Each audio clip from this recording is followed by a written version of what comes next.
Pwede po ba nating palakpakan si Lord para dyan?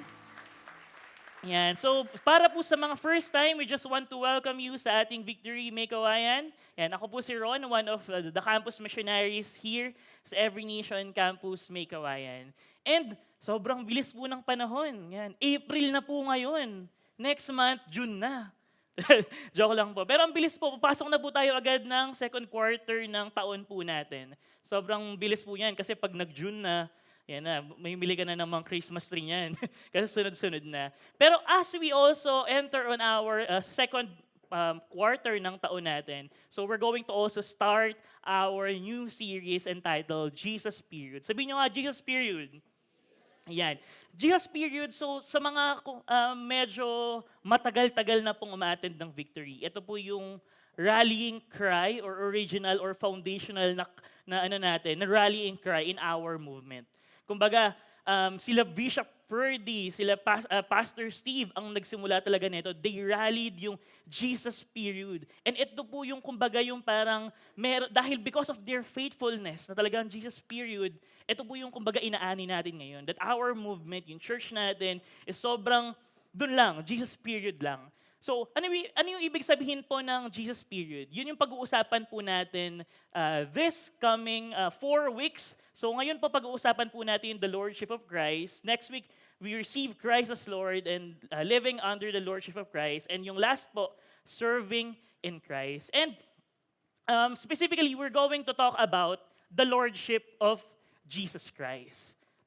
Diba? It's very important, lalo na po ngayon na we are going to talk about the Lordship of Jesus Christ. Ito po yung pinaka-main na pag-uusapan natin. Na parang, katulad po ng sinabi ni Pastor Eric kanina, may mga pagkakataon po that in our lives, parang we add something kay Jesus Christ. And it seems that Jesus Christ is not sufficient. That's why this series, pag-uusapan po natin kung bakit Jesus period. Bakit yung Lordship niya yung pinaka-importante sa buhay natin. And sisimulan po natin to by asking, why Jesus period? Bakit nga ba importante na si Jesus lang at walang ibang bagay? Bakit importante na makita natin yung importansya na si Jesus lamang ang ating dapat sinasamba at wala nang iba? Bakit kailangan nating makita yung importance ng Lordship o pagiging Diyos niya sa mga buhay natin bilang Kristiyano? Kasi alam niyo po, bakit important? Because right now, we are living or nasanay na tayo sa kultura or lumaki tayo sa kultura na hindi enough si Jesus. Lumaki tayo sa culture at sa parang pananaw na may lagi tayong ina-add kay Jesus Christ. Isa na po dito, siguro feeling ko makaka-relate po tayo, is yung mga horoscope. Yan. Sino po dito, bago ka pumunta ng church, nag-check ka muna ng horoscope? Yan. O may iba dito naglalabas na ng phone, uy, ano pala ako, Capricorn pala ako. Yan. Actually, medyo nakakasad because hindi lang siya sa mga hindi Christian, but even yung mga Christian, they are so captivated sa mga ganitong bagay. May isa akong napanood na interview. Ano po siya? Sinasabi niya na Christian siya. Ano po na yun, parang toot talks. Yan. So, bahala na po kayo. Ano yan. Sinasabi niya Christian siya. Na ang kulit, kasi siya pa yung nagsabi na ikaw, yung in-interview niyo, ikaw ano bang ano mo? Ano bang zodiac sign mo? Uy, Capricorn ka, parehas tayo. Gumagawa ba sila? Di ba? Di ba napapansin mo may mga times na kumbaga kung ikaw, before na hindi ka pa Christian, talagang sobrang passionate ka. Lahat ng dyaryo, binibili mo araw-araw para lang tignan to. May mga ganun tayong experiences. And hindi lang po yung horoscope, pero also yung mga superstitions po natin, yung mga paniniwala po natin. Di ba? Ito ang pinaka-favorite ko pong paniniwala or mga belief is bawal magwalis ng gabi. Yan, nung bata po ako. Pag pinagwawalis na po ako ng aking mga tita at tito, yan, hindi pwedeng magwalis kasi pag winawalis, joke lang po. Pero di ba, may maraming ganon, mga bawal magwalis, o kaya pag lilipat ka ng bahay, bago yung bahay mo. Di ba, ano yung unang ipapasok? Asin. Oh, may nakasagot dito, may narinig ako. Perfect po. Yan, di ba? Lahat po tayo, aware po tayo doon, di ba? Ayun, di ba, may papasok ng asin, ang dami nating ginagawa. Pag pupunta po tayo ng November 1 sa sementeryo at wala kang baong pagkain, okay lang. Kasi pag nag-ikot ka, maraming pagkain. Di ba? Kasi ang paniniwala po natin, parang nag-offer po tayo ng pagkain doon kasi nourishment po ng mga soul, ng namayapa po nating mga mahal sa buhay. And minsan po, 'di ba, yung kanina medyo mga joke lang, pero sometimes hindi na siya nasa joke level yung pagtingin natin sa mga superstition. Kasi nagiging parte na siya how we view our lives, how we view Christianity. Sometimes, 'di ba, ito kaklasiko po siya nung nag-School of Campus Ministry ako, testimony lang po na parang dahil yung parents niya ay naniniwala sa sukob, kumbaga, parang na-delay ata ang kasal niya. So parang ganun yung nangyari. Parang kasi siya lang yung Christian sa family. So parang ganun. Again, we are respecting every belief. Hindi po namin sinasabi na tanggalin niyo yan. Pero nakikita po natin na may mga times na ito yung, kumbaga, dito nag-hinge yung belief natin or minsan ano yung how we view our lives. 'Di ba? And doon po natin makikita na may mga pagkakataon na oo nga, may horoscope, may superstitions, may mga dinadagdag plus-plus tayo kung ano yung ginawa ni Jesus Christ.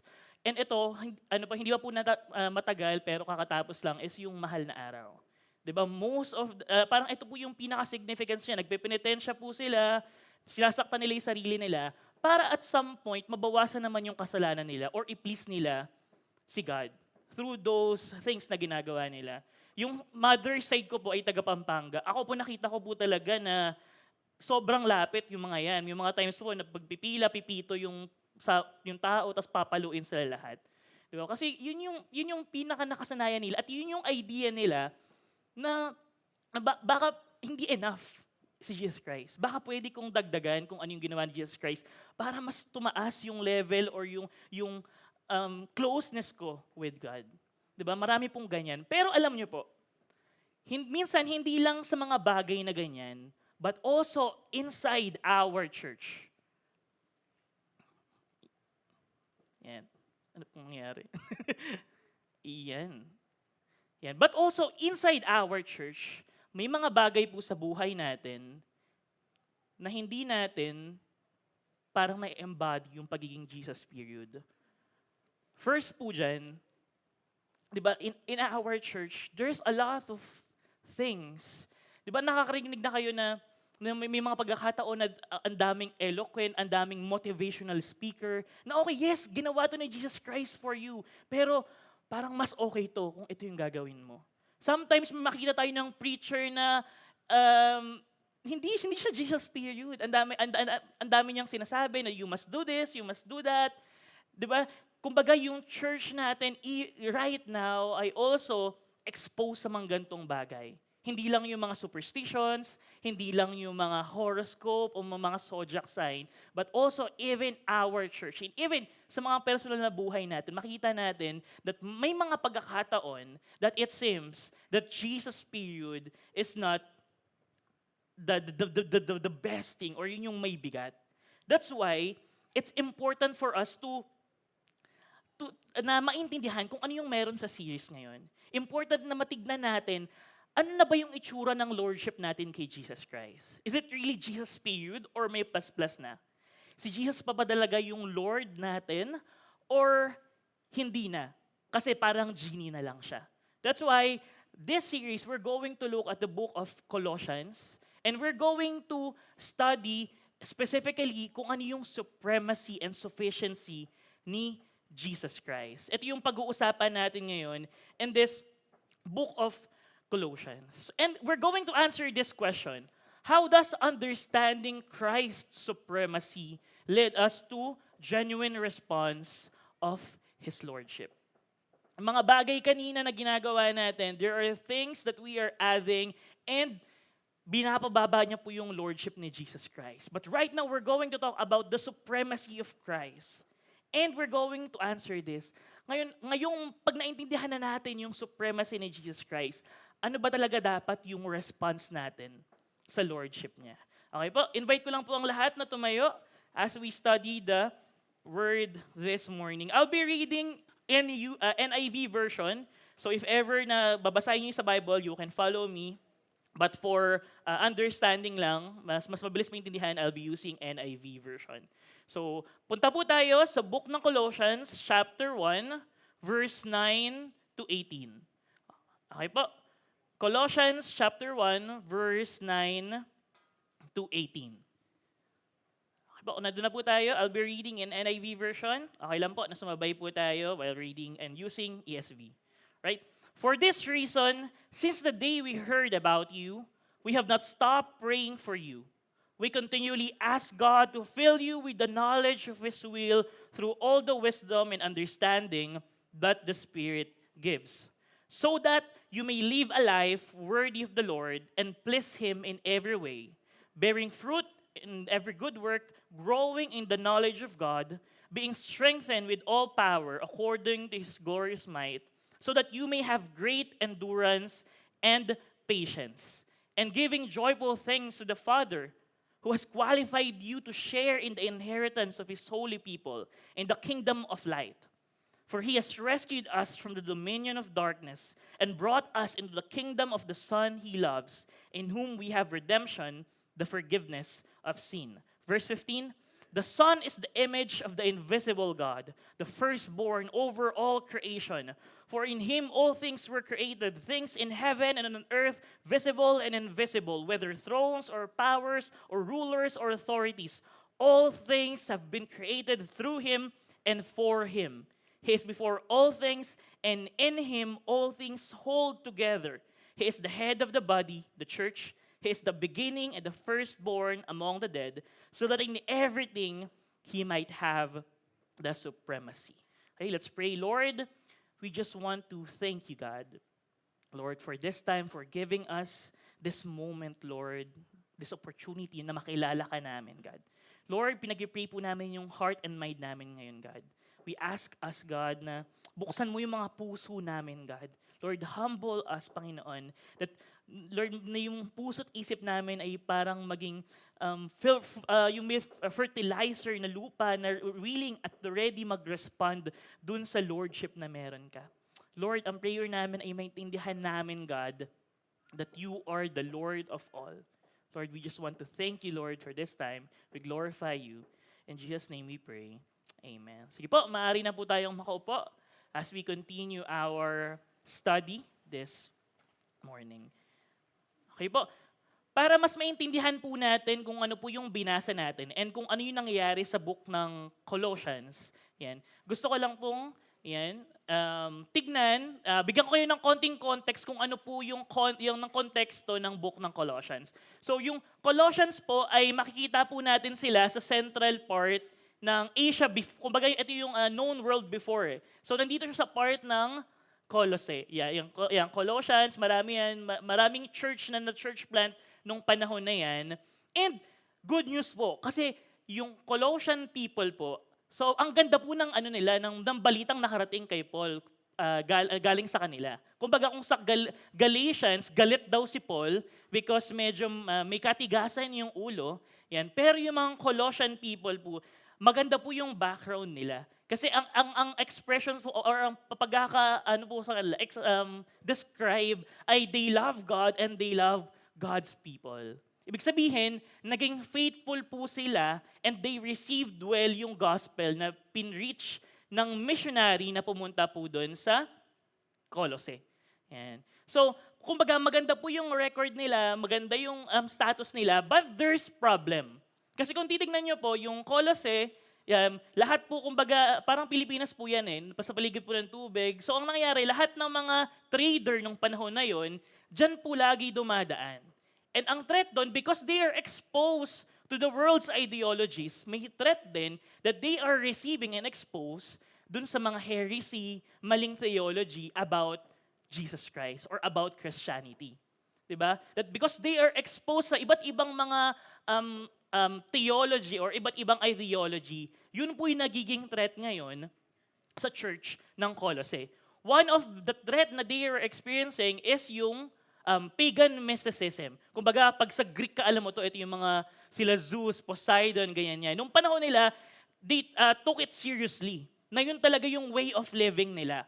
And ano yung problema doon? Because, yes, they are accepting Jesus Christ, pero ina-add lang nila si Jesus Christ doon sa sets of God na meron sila.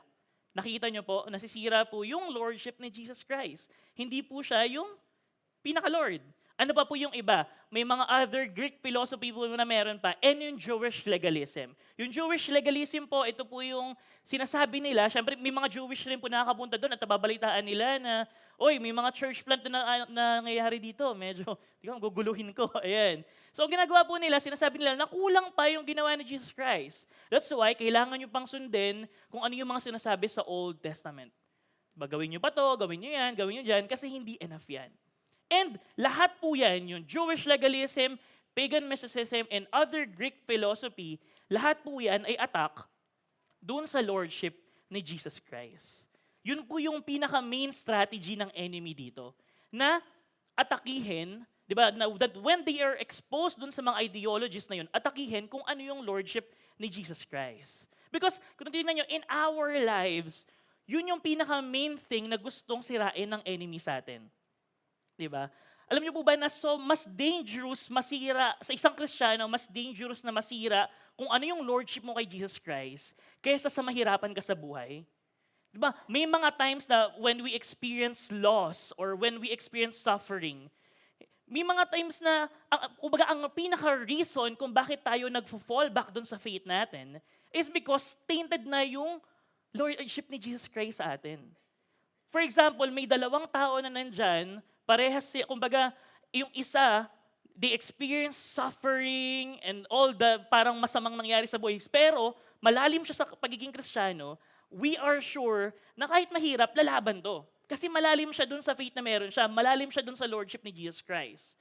But, pag may tao naman, kung makikita natin to, he experienced, hindi naman sa ginajudge natin, yung mga something struggles and trials in life, pero hindi siya malalim sa pagiging Kristiyano niya, or hindi malalim yung lordship at pagkakilala niya kay Jesus. Makita natin that kadalasan, ito yung mga taong nag-fall away at umaalis sa belief nila kay Jesus Christ. So why this is important, yung series natin is important. Nasaan na ba nakabaon yung lordship na meron ako? Sino na nga ba si Kristo para sa akin? Diba, isa nga lang ba siyang genie na nagpo-provide sa akin? Or He is the Lord of all na meron ako? He is the God na sinusunod ko. That's why yun yung gusto nating makita po dito. That Jesus period lang po tayo. Okay? So paano pinakita ni Paul yung preeminence and yung supremacy, yung pagiging Diyos ni Jesus Christ? And explain niya po dito that Jesus is supreme over all creation. Sabi po dun sa first part ng binasa natin, sa verse 15, the Son is the image of the invisible God, the firstborn over all creation. Ganyan niya po in-explain si Jesus Christ. That Jesus Christ is the image of the invisible God. Yan. Kung babasahin po natin to sa lente na alam nating yung mga kung titignan natin yung mga Greek God before, wala po siyang gravity. Na parang okay, isa lang siya sa mga Diyos na nandun, sila Poseidon, yan yung mga, sila Jupiter, isa sila lang yun, halo-halo na, Roman, Greek. Parehas lang sila. Yun lang iisipin natin pag yun yung tinignan nating lente. Pero when we read this with the idea that Jesus is the image of the invisible God na si Yahweh, mag-iiba po yung perspective natin. Why? Because this Jesus, na akala mo Jewish boy, na feeling ng iba ay mama's boy, kasi laging nakasabi si Mary, ay hindi lang siya ganon-ganon. Because He is the cosmic God. Paano po? He is the Son of the image of the invisible God. So imagine niyo yung what Paul is trying to do here is pinapakita niya na itong Jesus na sinasabi natin, na pinaglilingkuran niyo, He is the God of the Old Testament. He is the God who created the world in 6 days. Siya yung nag-carry through kay Noah, yung nagpalaya sa mga Israelites sa book ng Exodus. Siya yung nag-redeem, siya yung tumulong kay David. Siya yung God na yon, siya yung pabago-bago man yung king ng Persia, ng Babylon, siya yung nag-iisang God na nag-reign na yon. And ano yung sinasabi dito ni Paul? Na yung God ng Old Testament na yon, si Jesus yung exact image ng God na yon. Diba? Yun yung po yung pinapakita po natin dito. At yun yung pinapakita ni Paul dito. Na si Jesus, hindi lang siya puny God or kahit anong God lang na pwede mong gawin or isipin or kahit anong pwede mong utusan, but He is the God of the Old Testament.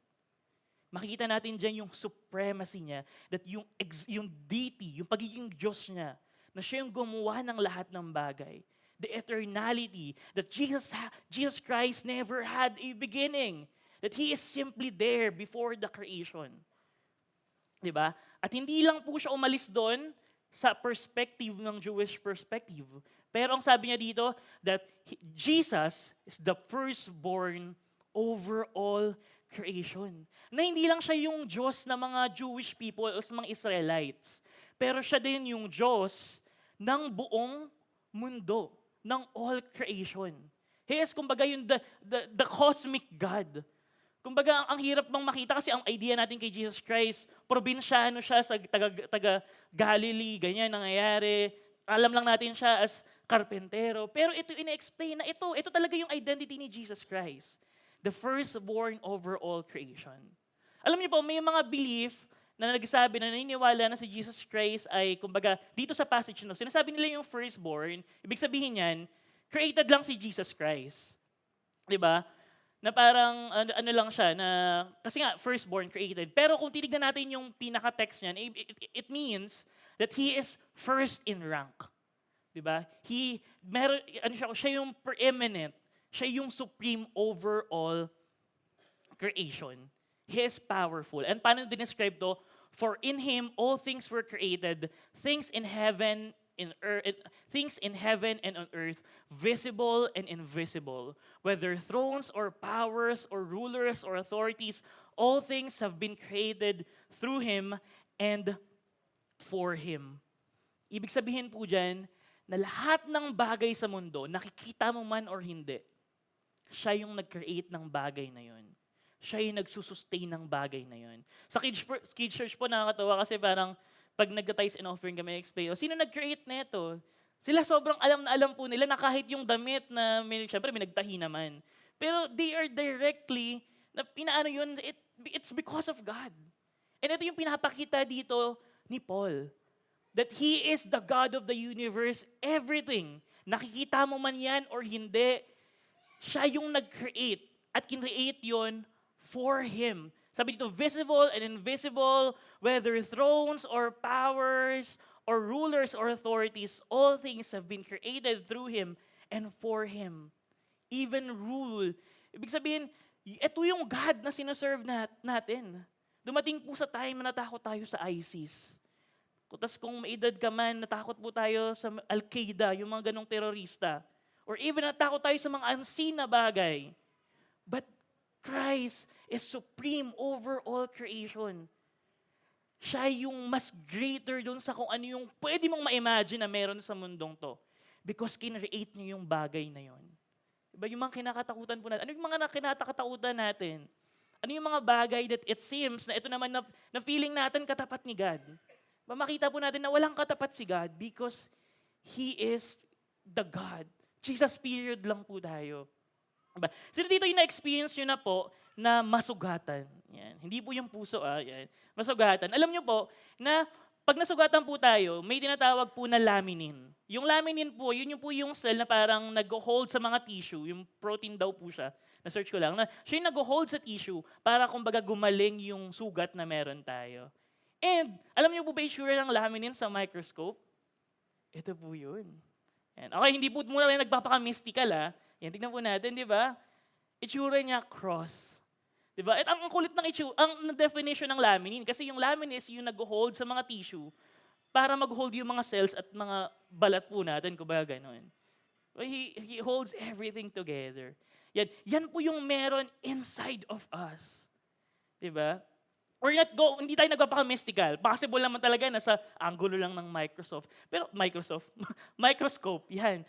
Pero imagine niyo, di ba, parang even dun sa pinaka-kaloob-looban natin, there is this fingerprint. Sino yung gumawa sa atin? Alam niyo po, 10 years or 15 years ago, first time po ng NASA na makareceive ng ng image sa Whirlpool Galaxy. And alam niyo po yung image ng Whirlpool Galaxy? Yun po yung time na yun yung pinaka-malayong nakuha natin. Ito po siya. Yan. Diba? Again, baka angulo lang yan. Pero imagine niyo po, even sa pinakakaloob-looban natin, and even sa pinakamalayong hindi natin nakikita, may fingerprint si God na ipinapakita that He is supreme over all creation. Yan. That He is the God na walang kayang tumapat sa Kanya because He alone is God. Sabi po dito, He is before all things, and in Him, all things hold together. Diba? Hindi niya lang create lahat ng bagay, but He's the one who's sustaining all things. Siya yung nagbibigay ng command and ng direction. Diba?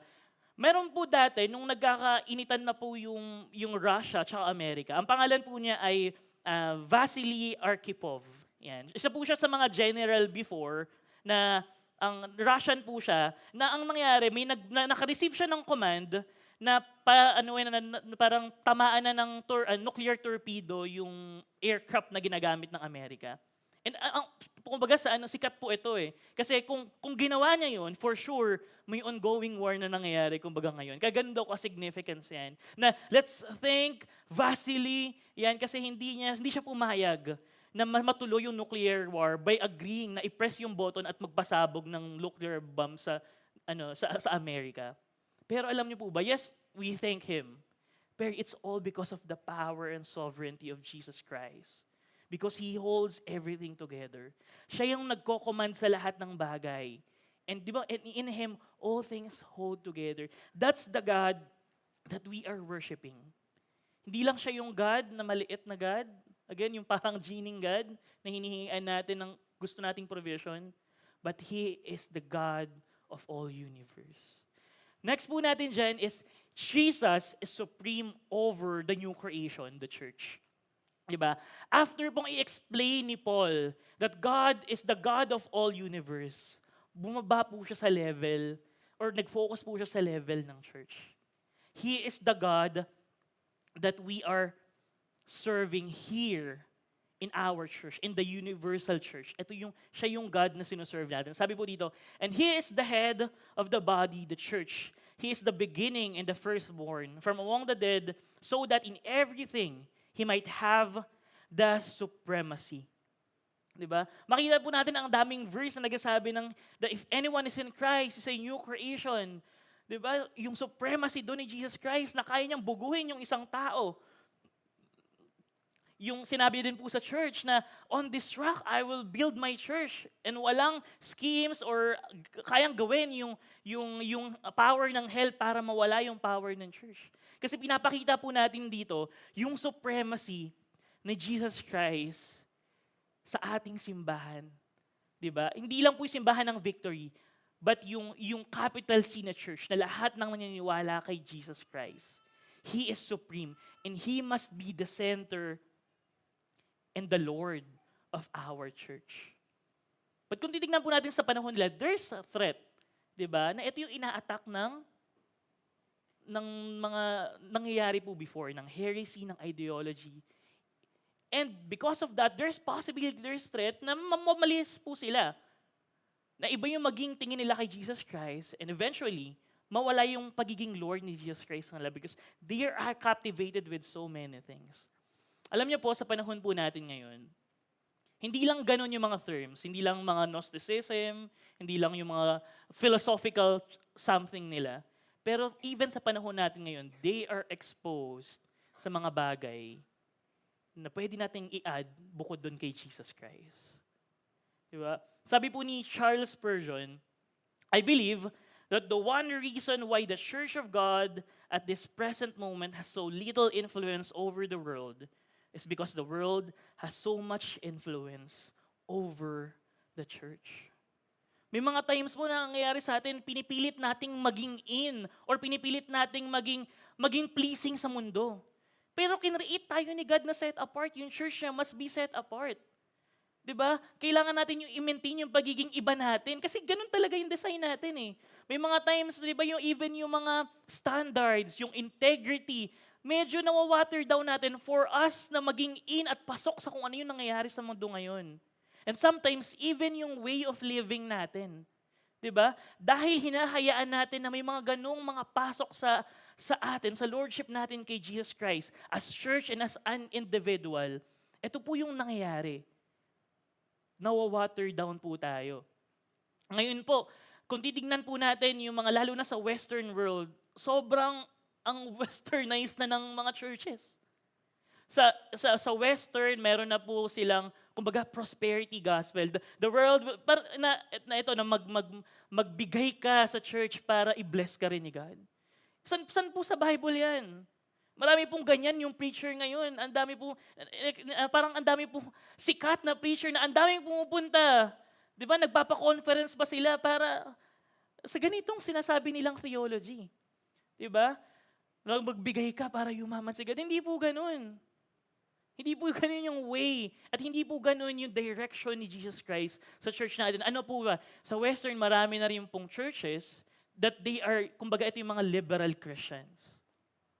Diba? May iba, okay na sila, welcome na sila, lalo na kung makikita nyo po may mga rainbow, it means yung, kumbaga, binabanner na rin nila yung homosexuality, okay na din. But titignan natin yung scripture. Diba? Na hindi ito yung will ni God, hindi ito yung design ni God sa simbahan natin. 'Di ba? Nangyayari to because ang nangyayari sa atin, we are trying na maging in at maging kapareha ng mundo. Pero again, hindi natin Lord yung mundo, but ang Lord natin ay si Jesus Christ. 'Di ba? And that's the challenge even sa church natin ngayon, sa Victory. Kailangan makita natin, ano ba, si Jesus pa rin ba yung center ng church namin? Tama pa rin ba yung mga ginagawa natin? Or iba na, lumilihis na tayo? Napupunta na tayo sa good works, naging motivational speaker na tayo, ito din ginagawa natin. Kung nakikita nyo po na ganun po yung, if ever po na ganun po yung nangyayari, kausapin nyo po kami. Because kailangan natin, tulong-tulong po tayo dito because this is one church and si God po yung si Jesus yung Lord natin dito. Okay po? And ito, mag-share din po ako. Ito sobrang sikat po ito ngayon. Yung mga gantong mga liberal Christian na parang sinisira nila kung ano yung mga theology na meron tayo.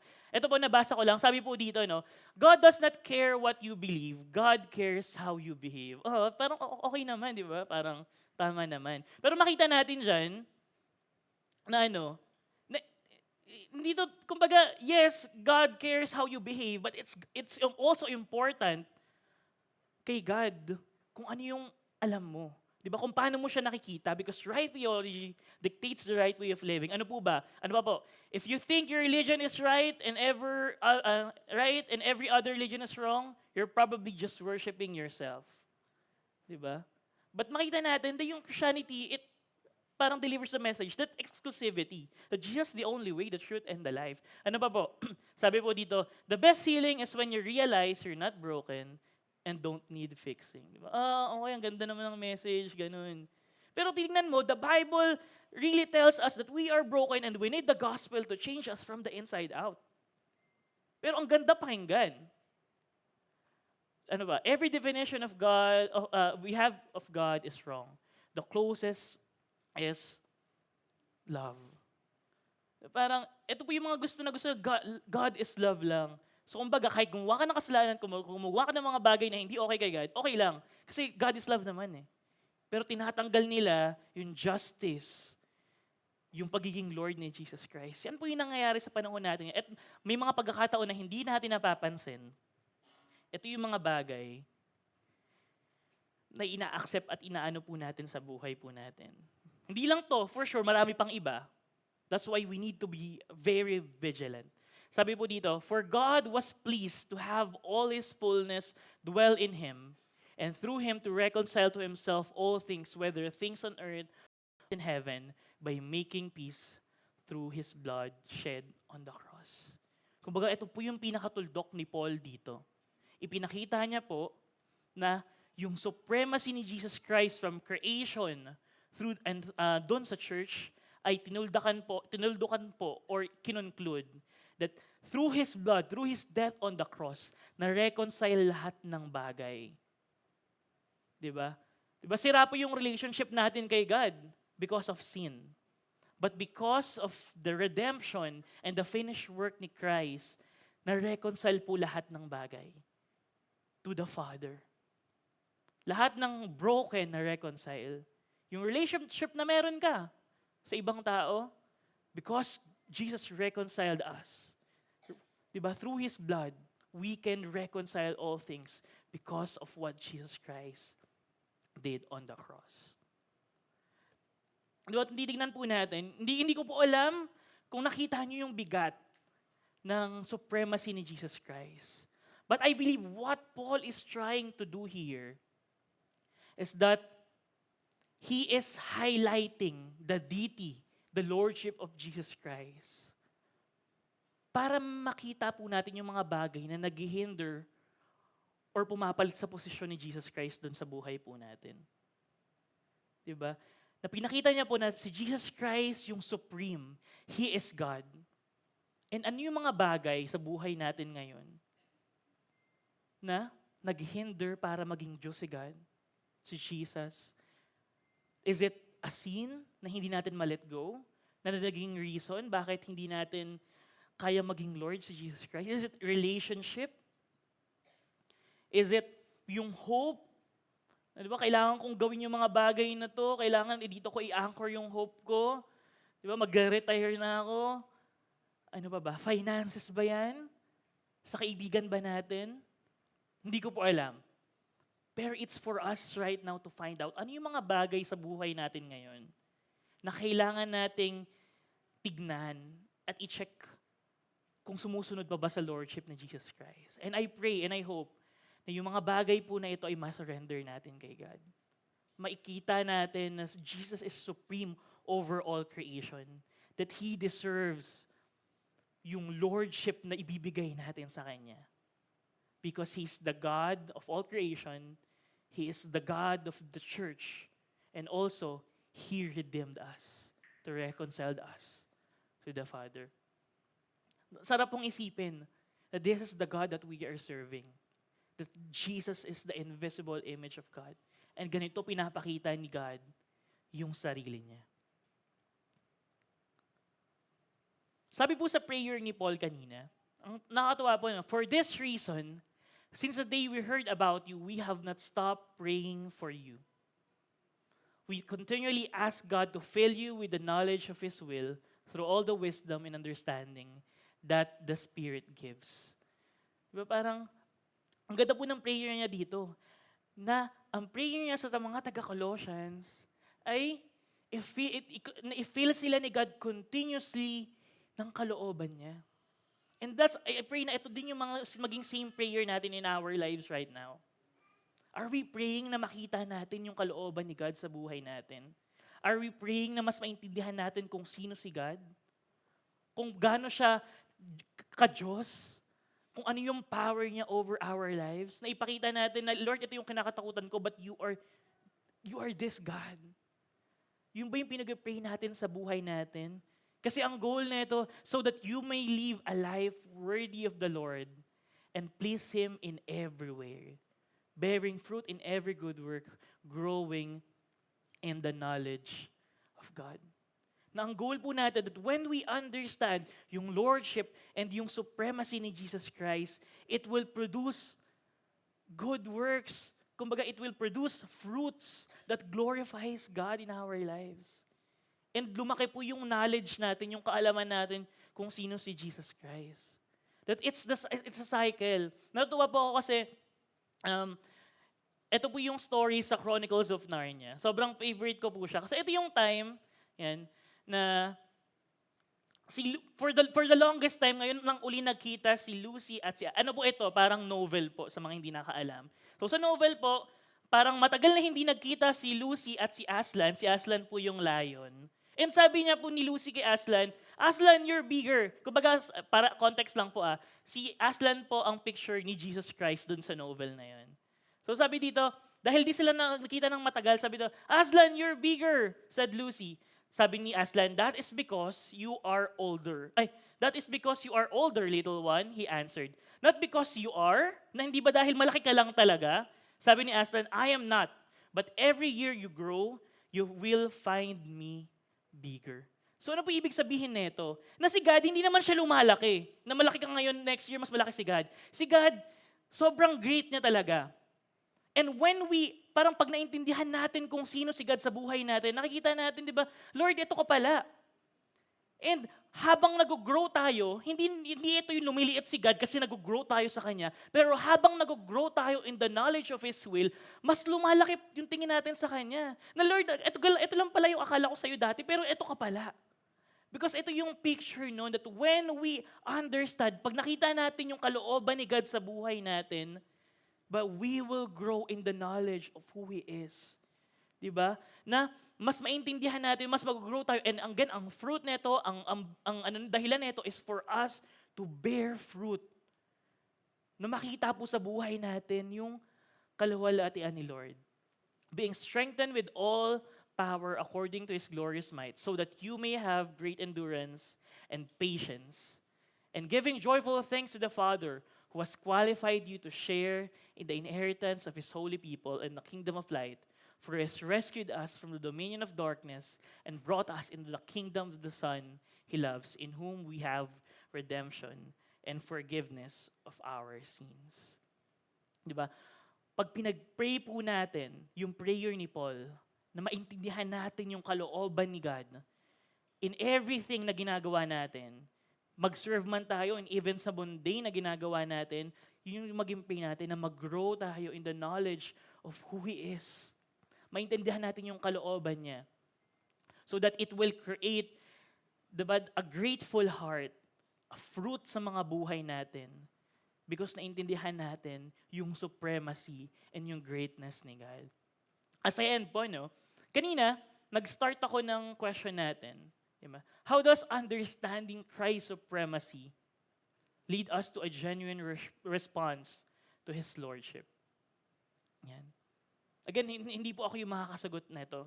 Diba? May mga personal po tayo na definition. Ano yung ibig sabihin nito? How does understanding Christ's supremacy? But I hope, diba? When we understand yung supremacy ni Christ, diba, it will really produce genuine lordship and surrender sa buhay po natin sa Kanya. And next po natin, amen, are there things in our lives right now that are hindering the lordship of Jesus Christ? Diba? Kanina in-explain po sa atin, nakita natin, naintindihan natin yung sinabi ni Paul. Diba? That Jesus is the image of the invisible God. Diba? Naintindihan po natin that Jesus is the God over all creation. He is the God dito sa church. Diba? Siya yung pinupuntahan natin dito, hindi yung preacher, hindi yung kahit ano. Diba? Naintindihan natin yun. And I hope that it will create something in us and ask question, Lord, ano ba yung mga bagay sa buhay ko ngayon? Diba? It seems na hindi ka nag-glorify. Na hindi ikaw yung nagiging Lord of all. Ano yung mga bagay sa akin ngayon na tinatago ko sa pagiging Lord mo?